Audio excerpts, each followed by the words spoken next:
Baik, bismillahirrahmanirrahim. Assalamualaikum warahmatullahi wabarakatuh. Waalaikumsalam warahmatullahi wabarakatuh. Selamat pagi anak-anak dan ibu. Pada kesempatan ini izinkan saya untuk memperkenalkan diri ya. Orang bilang tidak kenal tidak sayang.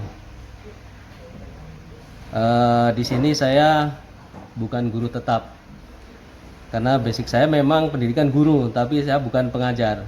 Tapi insya Allah tidak ada kesulitan lah ya, karena memang basic pendidikannya di situ. Baik anak-anak sekalian, nama saya Sobihan. Kalau di Facebook MT Sobihan, kalau di YouTube Sobihan News Channel. Jadi untuk pembuatan kriya, kemudian budidaya gaharu, kemudian budidaya anggrek, itu ada di YouTube saya. Baik, saya ingin kenal juga ya. Saya buka masker dulu ya, sebentar saja. Jadi mungkin kalau pernah lihat saya, ya ini. Kalau masyarakat panggil saya Pak Sobihan. Ada yang panggil Pak Sobikan. Tidak masalah lah ya soal nama. Sudah ada terbayang nggak kalau hari ini belajar tentang apa? Sudah dikasih tahu oleh ibu guru? Sudah. Ya. Jadi pagi hari ini anak-anak semua akan saya perkenalkan bahan baku yang ada di sekeliling rumah kita, yaitu namanya kulit kelapa atau yang disebut dengan sabut. Tahu semua ya? Tahu, karena semua punya pohon kelapa toh? Ada nggak punya? Nah, tahu ya ini namanya apa ini? Ini sabut kelapa. Jadi saya berharap ibu guru berharap, kepala sekolah berharap, pemerintah berharap. Jadi dengan adanya pelajaran ini, yaitu ibu namanya bu, kegiatan apa namanya? Gerakan seniman ini ada pengetahuan dan keterampilan tentang bagaimana cara mengolah sabut kelapa ini menjadi bahan yang bisa berguna dan bermanfaat. Ini limbah ya. Jadi sabut kelapa ini biasa hanya dibakar saja, ya enggak? Hanya dibakar atau ditimbun begitu. Kemudian lapuk dengan sendirinya. Nah, saya berharap melalui gebiar seniman gerakan seniman ini memotivasi anak-anak semua punya skill, punya kemampuan untuk mengolah limbah ini menjadi barang yang bermanfaat dan berguna. Sebelum lebih detail lagi, jadi kulit kelapa ini mengandung beberapa jenis bahan ya, kandungan maksud saya. Yang pertama itu mengandung ini serbuk halus. Serbuk halus ini namanya kokopit. Apa namanya? Kokopit. Ya. Kemudian ada lagi yang agak kasar sedikit. Jadi ini kokopit, ini yang halus ya, seperti tepung. Kemudian ini yang agak kasar sedikit. Ini sama dengan ini, namanya koko fiber. Ini koko fiber. Kemudian ada yang panjang lagi, namanya koko Bristol. Ya, namanya koko Bristol. Nggak bawa catatan ya. Jadi di dalam kulit kelapa, sabut kelapa ini mengandung yang pertama kokopit, tulisannya cocopeat. Kemudian yang kedua mengandung Koko fiber, serat yang serat halus.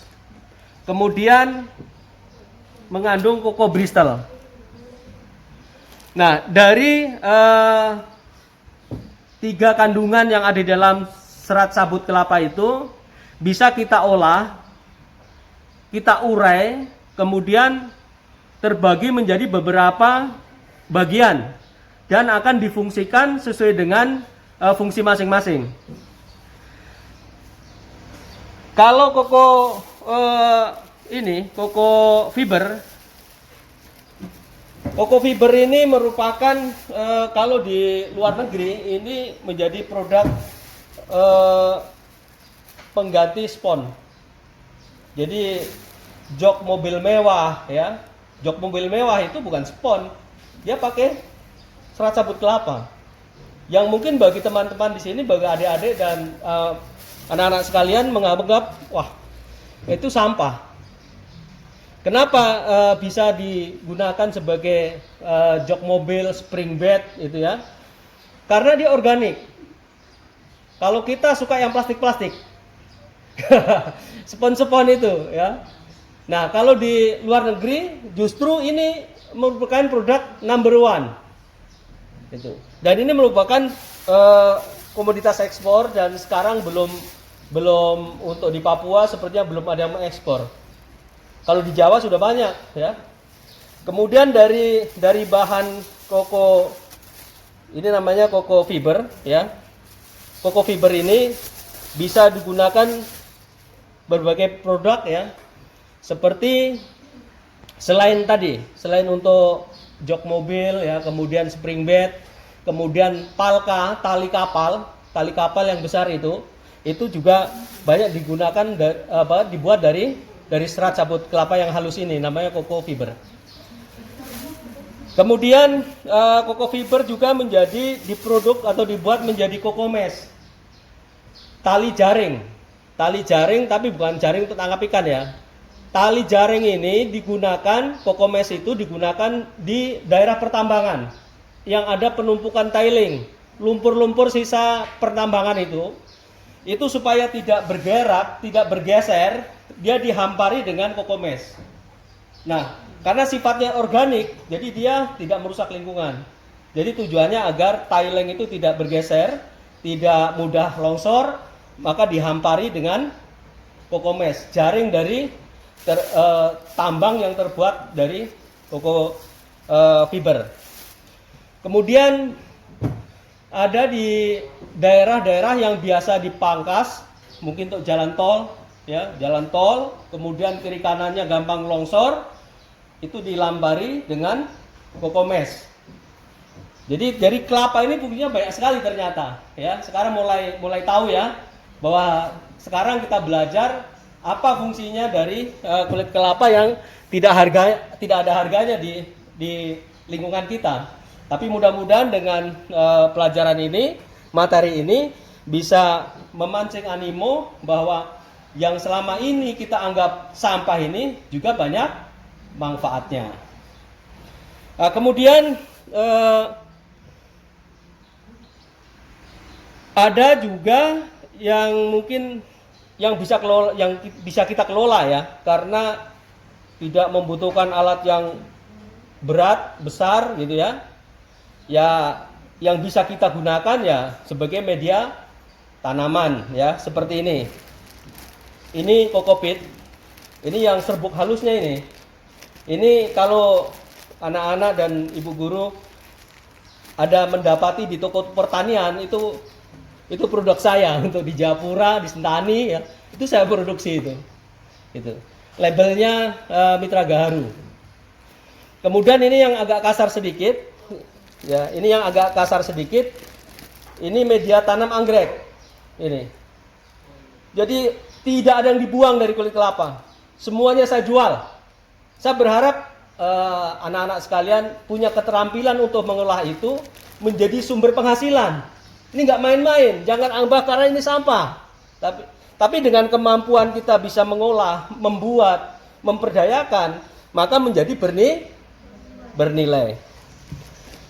Kemudian yang paling kasar Ini namanya apa tadi? Yang betul saya kasih uang. Apa namanya? Coco Bristol. Ya, ini yang paling kasar. Ini yang paling kasar biasa kita lihat itu untuk bikin sapu. Ya. Ada ya, sapu dari ijuk ya. Nah, ini untuk sapu. Kemudian juga untuk sikat. Untuk sikat. Kemudian untuk tali salang, tahu tak salang? Tali untuk pikul kalau Jawa itu dari kulit kelapa, itu namanya salang. Jadi dirajut, bawahnya kayak jaring begitu, biasa untuk pikul bapak-bapak kita dari sawah, dari kebun, itu. Dia menggunakan salang, tali itu.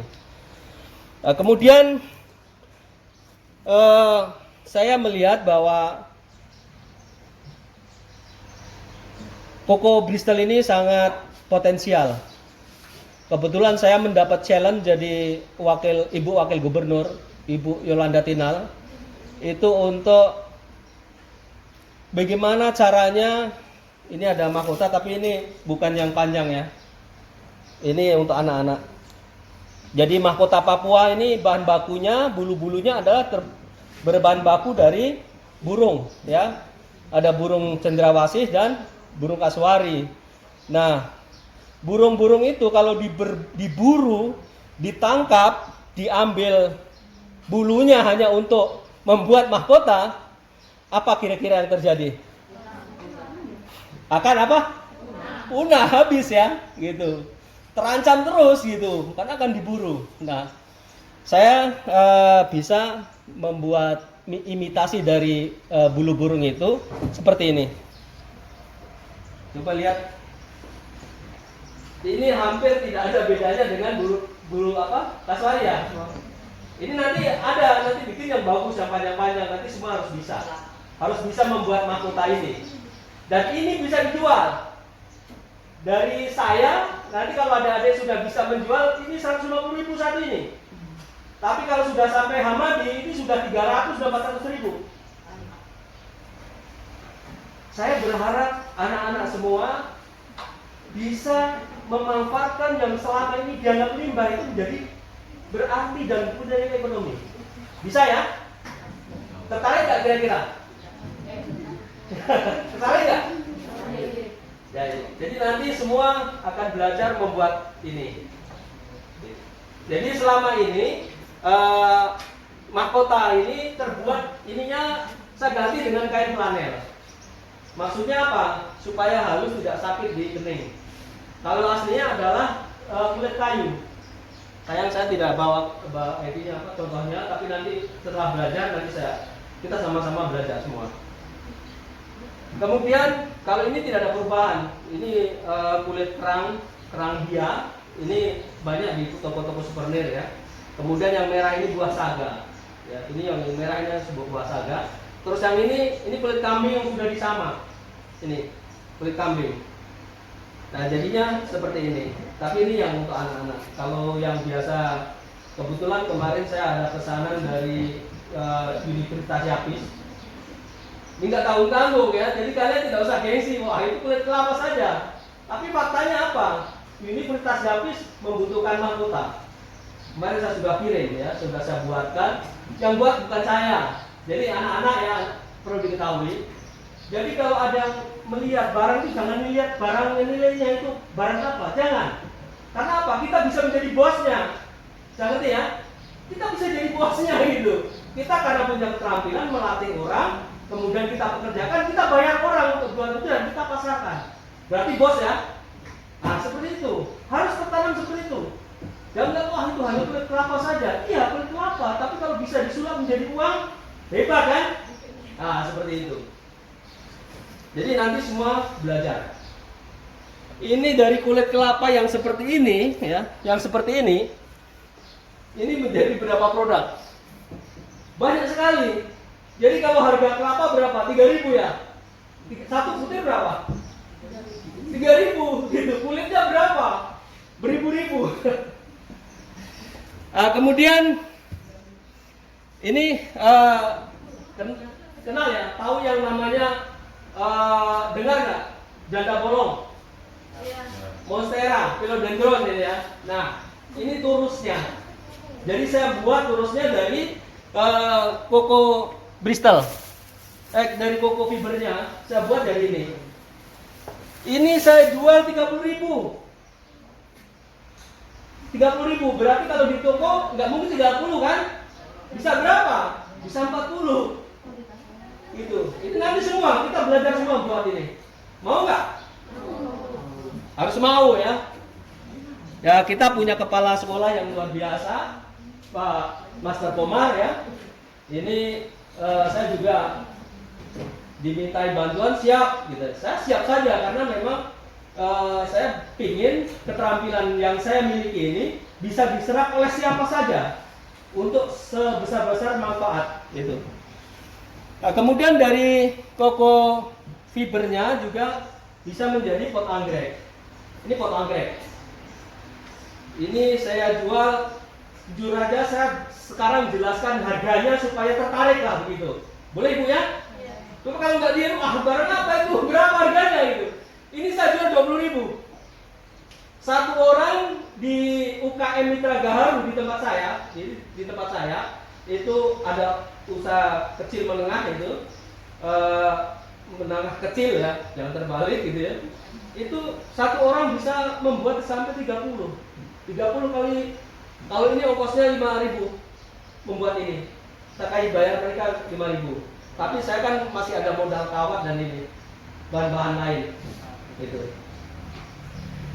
Kemudian ini kokopit, ini media semai tanaman. Ini kalau di Malaysia, di Thailand, ini sudah menyemai sawit saja itu sudah pakai kokopit. Nah kita ini berat. Jadi nanti juga saya akan sampaikan bagaimana cara menggunakan kokopit. Nanti di rumah kalian akan senang membuat tanaman karena tahu fungsinya kokopit. Ini media semai. Bisa untuk hidroponik juga bisa. Nanti semua kita akan belajar bagaimana cara menggunakan kokopit ini sebagai media tanaman. Gitu. Nah, saya berharap nanti sekarang kan kita tidak ada perbedaan gender ya, laki-laki dan perempuan sama, gitu punya hak dan kewajiban yang sama, ya. Nah, saya berharap dari kalian ada yang menjadi bos bibit tanaman. Jadi suatu saat saya berharap ada dari kalian yang membuat pembibitan di rumah, cabai, tomat dan lain-lain, ya. Jadi begini, saya berharap pertanian di lingkungan kita ini tidak nomaden lagi, tidak tradisional lagi, tapi cukup ibu guru telepon. Mungkin di antara kalian ada yang namanya Amir, saya butuh tanah bibit cabai yang 20 cm tingginya 10.000, tolong kirim ke lahan. Jadi si petani itu tidak pusing dengan bibit, dia tinggal membuat lahan, kemudian menanamnya. Nah, kelebihannya dengan pembibitan yang seragam, serempak, apa? Yaitu pemupukan, pengobatan itu akan efektif. Nah, sekarang kendala pertanian kita itu karena apa? Pada saat bapak-bapak kita itu menanam bibit, itu ada yang 5 cm, sebelahnya lagi tinggi, terus begitu. Iya nggak? Iya. Sekarang sudah teknologi internet. Bagaimana aplikasi pupuk dan bagaimana bisa dikerjakan kalau bibitnya saja nggak sama. Tapi kalau ibu pesan, Pak, tolong Pak, 10.000 bibit cabai keriting, tingginya 15 cm, semua flat 15 cm. Nah, karena menggunakan kokopit, maka bibit ini kelebihannya kokopit ya. Jadi si bibit itu pada saat dipindah ke lahan, dia tidak stres. Beda dengan yang menggunakan tanah. Karena menggunakan tanah begitu dicabut dari wadahnya, dia pecah. Nah, karena pecah itu maka akar menjadi putus. Waktu dipindah 1 minggu masih begini. Iya nggak? Nanti mulai naik pelan-pelan. Bagaimana pertanian kita mau bisa berdaya saing? Sulit. Ya. Jadi dari kokopit ini banyak sekali manfaatnya, banyak fungsinya. Nah, hari ini tinggal kalian mau atau tidak. Bagaimana? Tertarik nggak?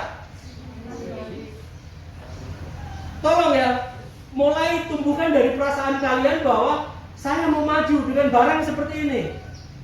Hari ini kalian bersyukur ya, Pak Kepala Sekolah mendatangkan saya di kelas ini, kemudian untuk memicu animo, keinginan untuk maju, untuk belajar, seperti itu. Untuk sesi berikutnya nanti boleh kita adakan dialog ya. Silahkan bertanya. Saya kasih kebebasan tanya apa saja tentang produk ini. Mudah-mudahan prolog saya tadi ya sebagai opening nanti sudah bisa paling tidak tertanam dalam pikiran anak-anak untuk membuat pertanyaan. Sudah atau belum? Sudah cukup belum? Atau saya masih harus jelaskan lagi? Ayo jangan malu-malu.